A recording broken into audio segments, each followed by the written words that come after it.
આપ સૌનું સ્વાગત છે. ચાલો આજે એક કલ્પના કરીએ. એક ખેડૂત છે, સવારે ઉઠે છે, આકાશ સામે જુએ છે અને એના મનમાં એ જ સવાલો ચાલે છે જે કદાચ મને લાગે છે એના દાદા પરદાદાના મનમાં પણ ચાલતા હશે. બરાબર. કે ભાઈ આજે વાવણી કરું કે પછી 2 દિવસ રોકાઈ જાઉં. હા, વરસાદ આવશે કે નહીં. બસ એ જ. પેઢીઓથી આ બધા નિર્ણયો કોના પર આધાર રાખતા હતા? અનુભવ, અંતરાત્માનો અવાજ અને થોડું નસીબ. સાચી વાત. પણ શું થાય જો આ અનુભવની સાથે એક નવો ડિજિટલ સાથી જોડાય? આપણી પાસે આજે કૃષિ પ્રગતિ, ટકાઉ ખેતી માટે ડિજિટલ સાથી નામના દસ્તાવેજમાંથી કેટલાક અંશો છે અને આપણી આજની ચર્ચાનો હેતુ એ જ સમજવાનો છે. એટલે કે કેવી રીતે ખેડૂતના ખિસ્સામાં રહેલો ફોન એના અનુભવને એક નવી તાકાત આપી રહ્યો છે. બરાબર. તમે જે વાત કરીએ ખૂબ જ મહત્વની છે. આ પરંપરાગત જ્ઞાનને નકારવાની વાત બિલકુલ નથી. ના ના. પણ એને વધુ સચોટ, વધુ ચોક્કસ બનાવવાની વાત છે. પેઢીઓનો અનુભવ તો અમૂલ્ય છે જ, પણ હવે જુઓ ને, વાતાવરણ કેટલું બદલાઈ રહ્યું છે. હા, વરસાદની કોઈ પેટર્ન જ નથી રહી. બસ આવા સમયે ખાલી અનુભવ પર આધાર રાખવો એ એમ કહી શકાય કે એક મોટું જોખમ છે. આ સ્ત્રોત જે ચિત્ર રજૂ કરે છે ને, એ ખેતીમાં એક મોટા પરિવર્તનનું છે. અહીં ડેટા ડ્રીવન એટલે કે માહિતી આધારિત નિર્ણયો પર ભાર મુકાયો છે. ઓકે.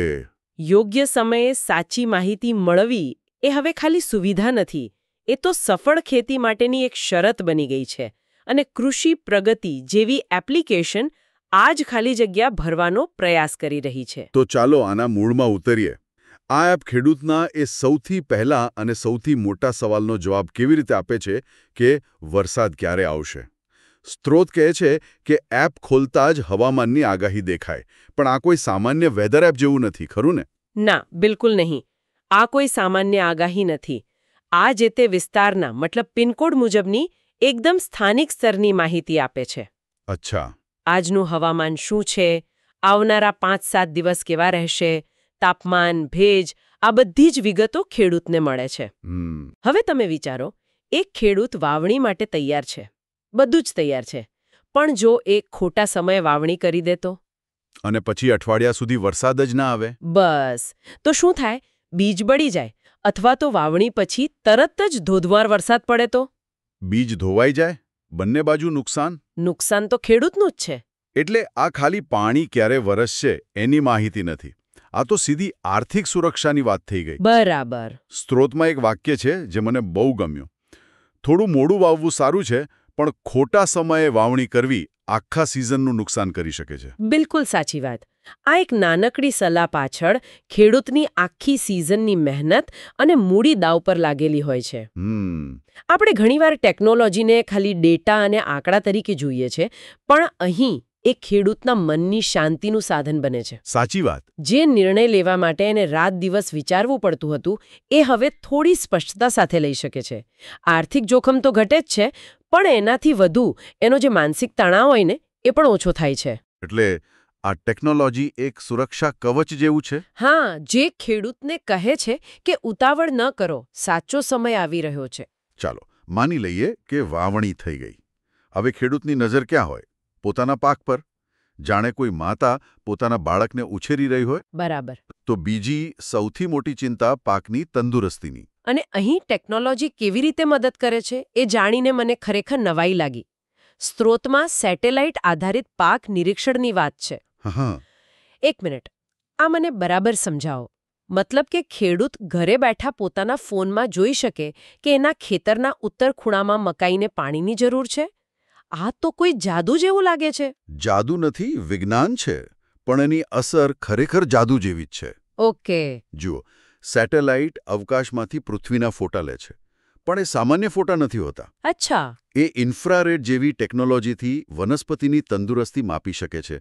પાંદડામાં ક્લોરોફિલ કેટલું છે, જમીનમાં ભેજ કેટલો છે, આ બધી માહિતી સેટેલાઇટ પકડી પાડે છે. કૃષિ પ્રગતિ એપ આ જટિલ ડેટાને લઈને તેને 3 સરળ સૂચનાઓમાં ફેરવી નાખે છે.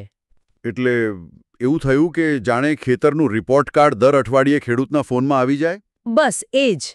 અને એ રિપોર્ટ કાર્ડમાં શું લખેલું હોય છે? એમાં 3 સરળ રંગ અને સંદેશા હોય છે. જો બધું લીલું હોય અને લખ્યું હોય કે પાક સ્વસ્થ છે તો ખેડૂત નિશ્ચિંત. ઓકે. જો રંગ પીળો હોય અને ધ્યાન આપવાની જરૂર છે એવી સૂચના હોય તો એક ચેતવણી છે. મતલબ કે ક્યાંક પાણી ઓછું છે અથવા પોષક તત્વોની કમી છે. બરાબર. અને જો રંગ લાલ થઈ જાય અને તાત્કાલિક કાર્યવાહી કરો એવો સંદેશ આવે તો સમજવાનું કે સમસ્યા ગંભીર છે.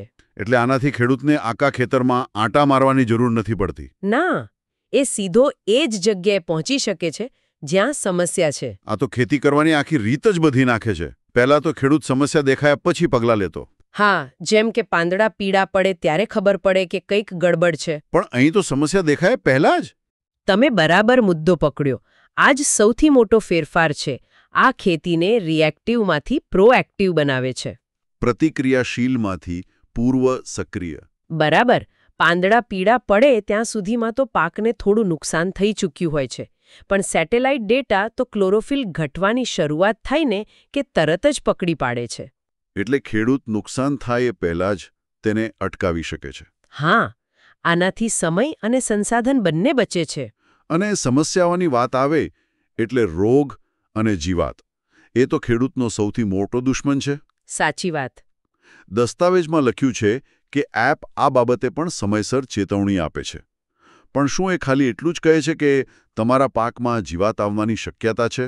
ના ના, એનાથી ઘણું વધારે.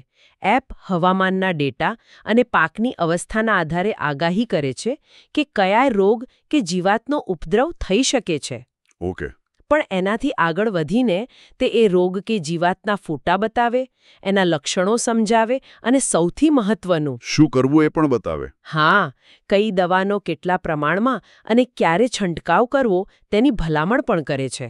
આનો સીધો ફાયદો તો એ થયો કે ખેડૂતને હવે દવા વેચનાર દુકાનદારના ભરોસે નથી રહેવું પડતું. બિલકુલ. ઘણીવાર ખોટી સલાહને કારણે બિનજરૂરી અને મોંઘી દવાઓનો છંટકાવ થઈ જાય છે. આનાથી તો ખેતી ખર્ચમાં સીધો ઘટાડો થતો હશે. ચોક્કસ. અને યાદ છે, આપણે શરૂઆતમાં વાવણીના ખોટા નિર્ણયથી થતા આર્થિક નુકસાનની વાત કરી હતી. હા. અહીં પણ એ જ સિદ્ધાંત લાગુ પડે છે. ખોટી દવાનો છંટકાવ એ પણ એક પ્રકારની ખોટી વાવણી જેવું જ છે. પૈસા અને મહેનત બંને બરબાદ. પણ આનો ફાયદો માત્ર આર્થિક નથી.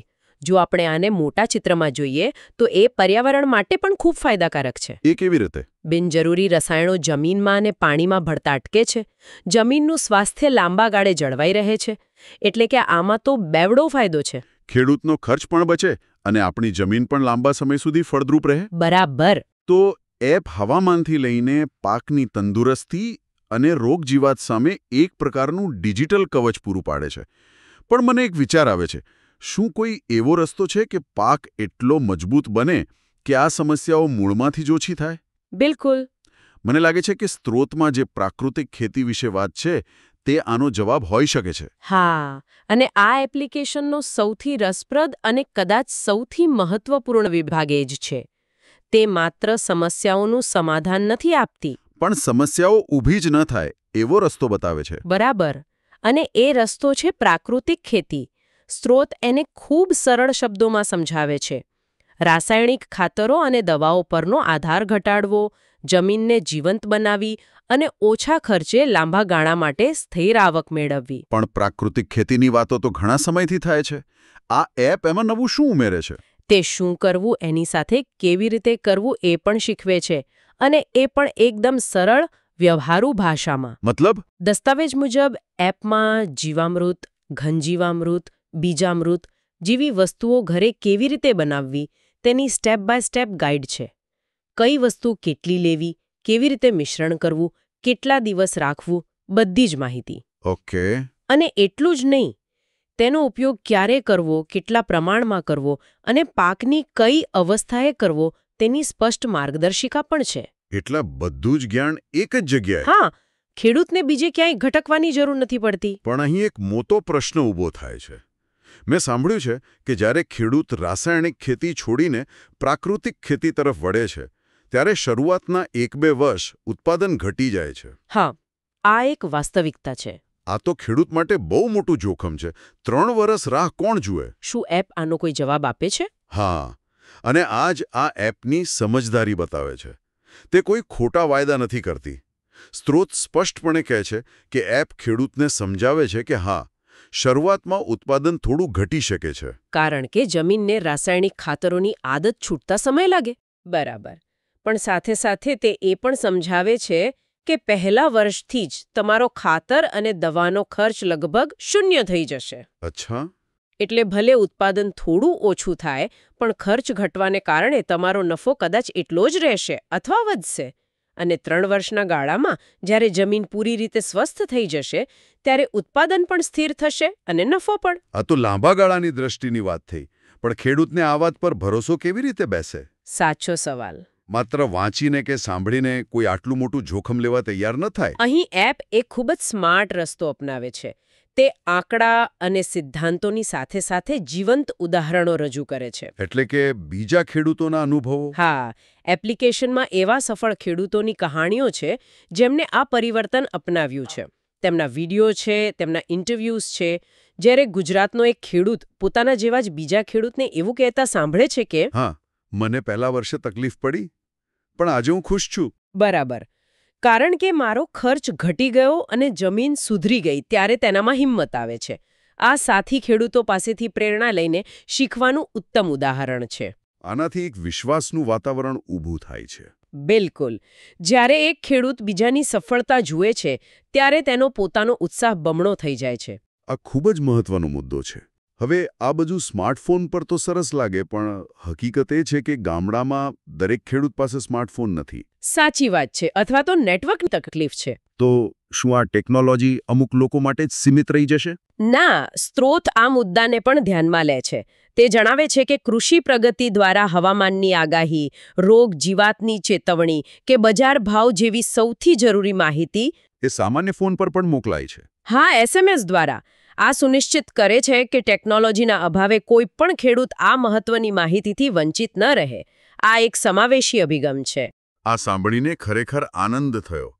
અંતે સ્ત્રોત એક બહુ જ મહત્વનો સંદેશ આપે છે. તે કહે છે કે આ બધી સુવિધાઓ હોવા છતાં એપની સાચી સફળતા તેના રોજિંદા ઉપયોગ પર નિર્ભર છે. બિલકુલ. દુનિયાની શ્રેષ્ઠ ટેકનોલોજી પણ નકામી છે જો તે ફોનમાં એમ જ પડી રહે. હા. એટલે જ દસ્તાવેજનો અંતિમ સંદેશ ખૂબ જ શક્તિશાળી અને સરળ છે. દરરોજ માત્ર 2 મિનિટ કૃષિ પ્રગતિ એપ જુઓ. માત્ર 2 મિનિટ? હા, આ કોઈ મોટો સમય નથી માંગતી. આ એક નાની આદત કેળવવાની વાત છે. પણ આ નાની આદત ખેતી કરવાની આખી વિચારસરણીને બદલી શકે છે. અંદાજ અને નસીબ પરથી હટાવીને માહિતી અને પ્રાકૃતિક સમજ પર આધારિત બનાવી શકે છે. બરાબર.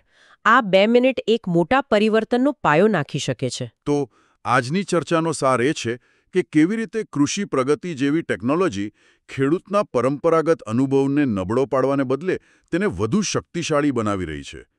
આપણે જોયું કે તે હવામાનની સચોટ આગાહીથી માંડીને સેટેલાઇટ દ્વારા પાકની દેખરેખ અને રોગજીવાતની સમયસર માહિતી આપીને ખેડૂતના રોજિંદા નિર્ણયોને વધુ સરળ અને સચોટ બનાવે છે. અને સૌથી મહત્વની વાત, તે પ્રાકૃતિક ખેતી જેવા ટકાઉ વિકલ્પ માટે માત્ર જ્ઞાન જ નહીં, પણ એક વ્યવહારુ રસ્તો અને સાથી ખેડૂતોનો ભરોસો પણ પૂરો પાડે છે.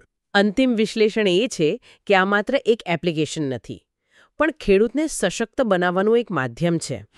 તે માહિતીની અસમાનતાને દૂર કરે છે. જે વૈજ્ઞાનિક ડેટા અને વિશ્લેષણ પહેલા ફક્ત મોટી કંપનીઓ કે સંશોધન સંસ્થાઓ પાસે ઉપલબ્ધ હતા, તે હવે નાનામાં નાના ખેડૂતના હાથમાં છે. હા, અને તે પણ તેની પોતાની ભાષામાં. આનાથી નિર્ણય લેવાની શક્તિ સાચા અર્થમાં ખેડૂતોના હાથમાં આવે છે. એટલે સ્ત્રોતનું જે સૂત્ર છે, કૃષિ પ્રગતિ ખેડૂતનો ડિજિટલ સાથી, વાવણીથી કાપણી સુધી, તે આ ભાવનાને ખૂબ જ સચોટ રીતે વ્યક્ત કરે છે. બિલકુલ. આ સ્ત્રોતો ભવિષ્યની ખેતીની એક સ્પષ્ટ ઝલક આપે છે, જ્યાં ડેટા અને ડહાપણ એક સાથે કામ કરે છે. આ બધું સાંભળ્યા પછી એક પ્રશ્ન મનમાં આવે છે. હા.